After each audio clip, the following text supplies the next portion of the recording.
Səsini duymadan, nə oldu bilmədən gəzirəm həsrət dolu boş şəhərin hər küçəsində. Var olan xatirələr mənə səndən də əzizdir. Qoy əlvi vicdanıma danış, kimin vicdanı təmizdir. Ağlımdan çıx, rahat burax, olmur ayrı həm bir yaşamaq. Günlər təslim, illər fərsiz, sənsiz ömür yalan olar. Söz anlamaz, söz dinləməz, edir istədiyin vaxtı zaman.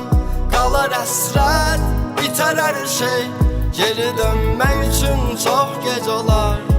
Özümlə bacarmıram mən, düzümlə bir yol almışam. Yalan var, inad etməsəm mən üçün yalan olmusan. Uzatma bəhanələrdir, eşitmək istəmirəm səsini, görmək istəmirəm üzünü, dönmək istəmirəm geri. İçimdə nifrət varşan, gəl də tab gətir buna. Ürək istəmir səni, ağlımla heç bacarmıram. Gedilən yolların uzun, gəldiyin yollar mı qısa? Bura bir cəhənnəmin dibidir, sanki mən kül olmuşam. Yalan olar, daha baxışlarına, gülüşlərinə aldanamaram. O qədər uzaq olduq, sən qaranlıq, mən aydınlığam. Əgər ki bir gün sənə dönsəm, geri gəlsəm yenə, inanma, yalan olar.